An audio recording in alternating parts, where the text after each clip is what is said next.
안녕하세요 여러분, 친절한 AI 미정입니다. 우리가 지난 시간에는 학습시켰던 회귀 모델을 어떻게 평가할 수 있는지, 그 평가 지표에 대해서 알아보면서 어떻게 구할 수 있는지까지 살펴봤습니다. 그때 MA와 RNSE는 값이 낮으면 낮을수록 원래 값과 비슷하게 모델이 잘 맞췄다 라고 말씀을 드렸고요. R 스퀘어 값은 1에 가까우면 가까울수록 원래 데이터와 모델의 경향성이 유사하다 라고 말씀을 드렸습니다. 그렇기 때문에 우리가 만든 두 개의 모델 중에서는 에러 값이 더 낮고 R 제곱 값이 더 1에 가까운 부스티드 디시전 트리 리그레션이 더 좋은 모델이다 라는 걸 판단을 내릴 수 있었는데요. 이렇게 우리가 여러 개의 모델이 있으면 그 중에서 에러 값이 낮은 거, R 제곱 값이 높은 게 좋은 모델이기 때문에 여러 개 중에서 하나를 선택하는 건 가능해요. 그런데 최종적으로 남은 하나의 모델의 MAE 값이 정말 괜찮은 값인지, 이 값을 어떻게 이해하면 좋을지 거기에 대해서는 아직 이야기를 해보지 않았습니다. 그래서 오늘은 회귀 모델의 가장 기본적이고 직관적으로 우리가 이해해 볼 수 있는 지표인 MAE에 대해서 좀 더 알아보는 시간을 갖도록 하겠습니다. 자, 우리가 학습시켰던 두 개의 모델 중에서 부스티드 디시전 트리 리그레션이 좀 더 잘 만들어졌죠. 이때의 MAE 값이 저는 4116 정도가 나왔는데요. 여러분들과 조금 다르게 나올 수도 있습니다. 그러면 이 MA 값이 4116 뒤에 소수점을 뺐습니다. 이것에서부터 한번 생각을 해보도록 하겠습니다. 자, 그냥 봤을 때는 각 단위 자체가 1000 단위를 넘어서서 4000이기 때문에 굉장히 큰 숫자라고 느껴져요. 그래서 뭔가 에러 값이 낮으면 낮을수록 좋다고 했는데 4000이라니 너무 큰 거 아닐까? 이 모델이 그나마 두 개 중에서는 좋은 모델이지만 쓰기에는 좀 어렵지 않을까라는 생각을 하실 수도 있습니다. 하지만 이 MA 값이 한 자릿수여야 된다, 두 자릿수여야 된다, 1000 단위가 넘어가면 안 된다, 그런 기준은 존재하지 않습니다. 어떻게 판별을 하냐면 우리가 원래 가지고 있는 데이터의 범위를 고려해서 이 MA 값을 이해해 주셔야 됩니다. 쉽지 않죠? 자, 우리가 첫 번째로 생각해 봐야 될 게 무엇이냐면요, 이 MAE 값에는 바로 뒤에 단위가 붙어 있다는 걸 아셔야 돼요. 이상해요. 우리가 지금까지 값을 확인했을 때는 뒤에 단위 같은 건 없이 그냥 숫자만 나와 있었던 걸요? 라는 생각이 드시죠? 하지만 우리가 지난 강의에서 MAE를 어떻게 구하는지 다시 한번 살펴보면 원래 실제 값, 실제 레이블 값과 모델이 예측해준 값을 서로 뺀 걸 절대값 씌운 다음에 전체 데이터 개수로 나눠준 거기 때문에 원래 데이터, 원래 Y 값이 어떤 단위를 가지고 있었다 하면 MAE 값도 계산하고 나서 그 뒤에 원래 레이블과 동일한 단위를 가지게 됩니다. 그렇겠죠? 자, 우리가 가지고 있었던 데이터는 월마트의 주간 판매량입니다. 그렇기 때문에 단위가 아마 달러로 붙어 있었겠죠. 그래서 우리가 학습시키고 데이터를 보고 할 때는 뒤에 달러가 전혀 보이지 않았었지만 실제로는 그 뒤에 달러라는 의미가 내포되어 있었다는 걸 알고 이 MAE를 이해를 해 주셔야 됩니다. 자, 그러면 다시 한번 정리해보면 모델이 예측한 값과 실제 값 차이가 평균적으로 4116달러 정도 나는구나 라는 걸 알 수 있습니다. 4000달러 정도의 오차가 평균적으로 나고 있는 거예요. 그러면 이 4000달러가 합리적인 오차인지 아닌지 그걸 이제 판단을 해야겠죠. 그걸 확인하기 위해서는 우리가 실습했던 Azure ML Studio 환경으로 다시 한번 돌아가 보도록 하겠습니다. 자, 우리가 열심히 학습했던 Azure ML Studio 실습장으로 다시 돌아왔습니다. 여기에서 어디쯤을 살펴보면 되냐면 우리가 데이터 3개를 합쳐준 다음에 에딧 메타데이터를 하고 스플릿 데이터 진행하는데, 이 마지막 에딧 메타데이터와 스플릿 데이터 이 사이가 최종적으로 정리된 데이터이기 때문에 여기 동그라미를 클릭해서 비주얼라이즈를 한번 해보겠습니다. 자, 그러면 이제 기록이 새록새록 나시죠? 우리가 가지고 있는 데이터가 쭉 나타나 있는데요. 이 중에서 우리가 최종적으로 알고 싶은 값, 레이블 값은 여기 weekly sales입니다. 그러면 이 컬럼을 선택하면 오른쪽에 이렇게 통계 값이 나오게 돼요. 이 값을 보면 평균 값이 한 16,000 정도 되고요. 최소 값은 마이너스 5,000, 그리고 최대 값은 대략 70만 정도 되는 그런 값의 분포를 보이고 있습니다. 자, 그러면 여러분들도 이 값을 Agile 스튜디오에서 한번 확인해 보시고요. 다시 설명은 PPT로 넘어가서 진행하도록 할게요. 자, 아까 우리가 Agile 스튜디오에서 봤던 그 화면을 제가 그대로 가지고 왔습니다. 그래서 여기 보면은 우리가 가지고 있는 값의 평균값, 중앙값, 최소값, 최대값 이런 것들을 확인을 해볼 수 있어요.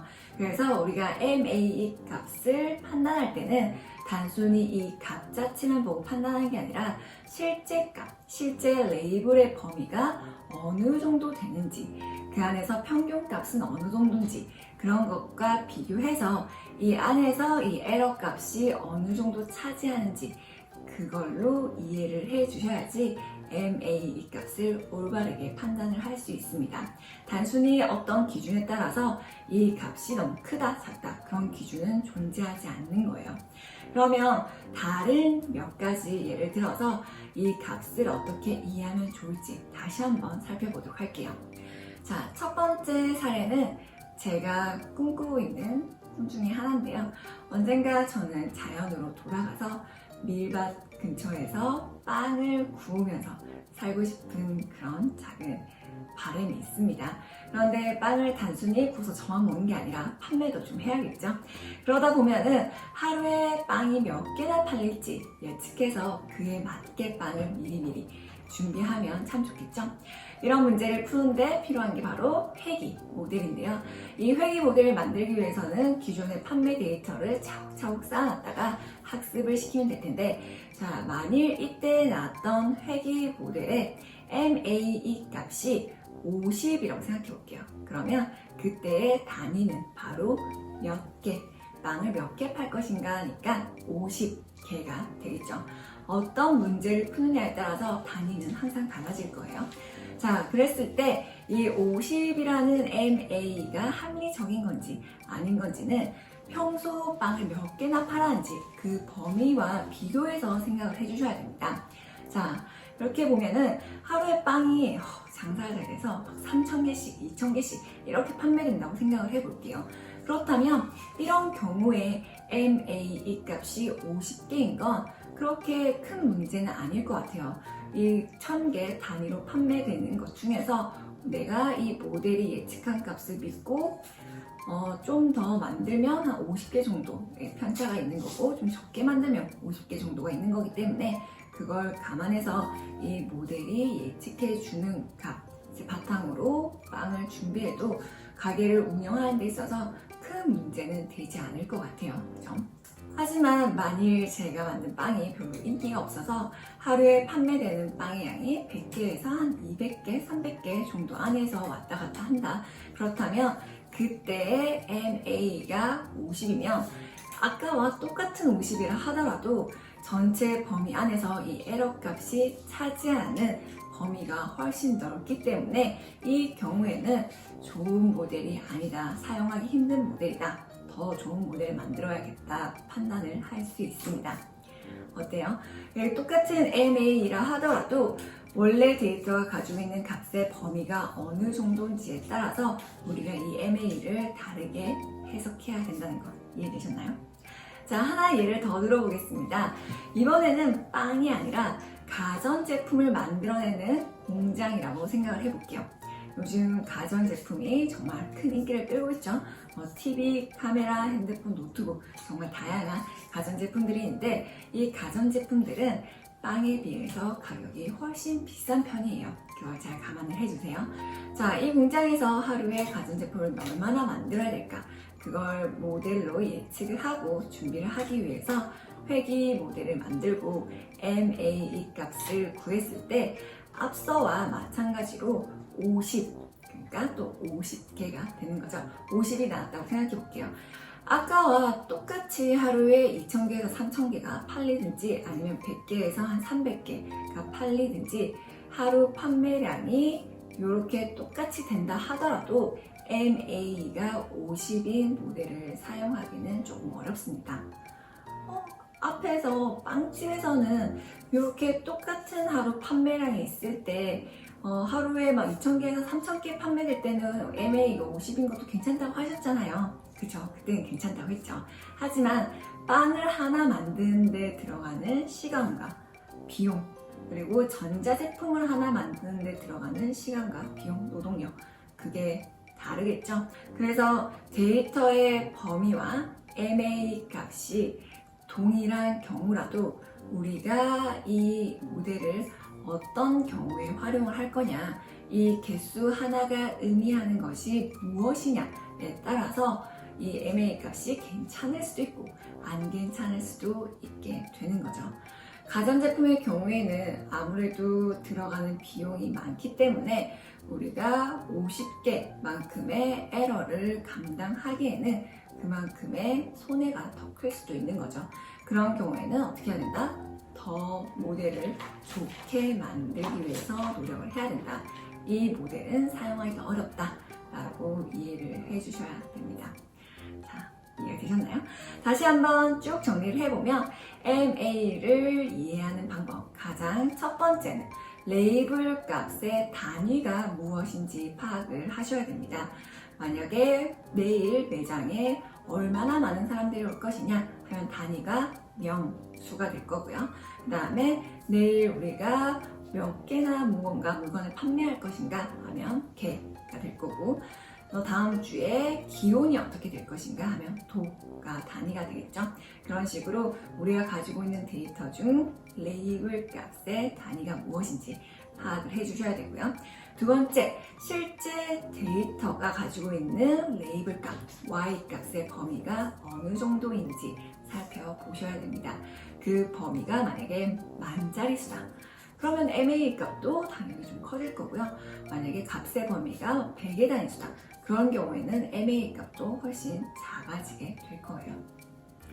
자, 그 다음에 또 중요한 건 이 모델을 어디에 어떻게 활용할 것인가 굉장히 중요합니다. 이 모델을 기본으로 해서 우리가 실제 제품을 생산하는 데 쓰겠다, 혹은 마케팅하는 데 쓰겠다, 각각에 따라서 허용 가능한 오차 범위가 달라집니다.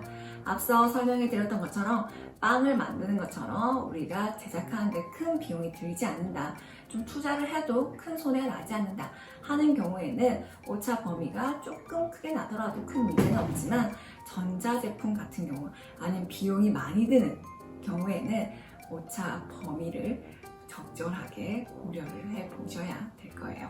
자, MA 절대 쉬운 지표가 아니죠. 하지만 우리가 회계 모델을 만들었을 때 가장 직관적으로 이해할 수도 있고 또 기본이 되는 지표이기 때문에 이 값을 어떻게 이해하면 좋을지 다양한 각도에서 이렇게 고민을 해보시는 게 꼭 필요합니다.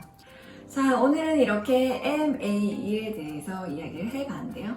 아직 우리는 MAE와 RMSE가 어떤 차이점이 있는지 명확하게 짚어보지 않았어요. 그래서 다음 시간에는 MAE와 RMSE가 어떻게 다른지에 대해서 살펴보도록 하겠습니다. 오늘은 너무 추상적이고 또 이론적인 내용을 하다 보니까 여러분들 좀 졸리진 않으셨으면 모르겠네요. 오늘도 함께 해주셔서 너무 감사하고요. 기지개 쭉 한번 펴시고 MA에 대해서 고민해보는 시간 꼭 가져보도록 하세요. 수고 많으셨습니다.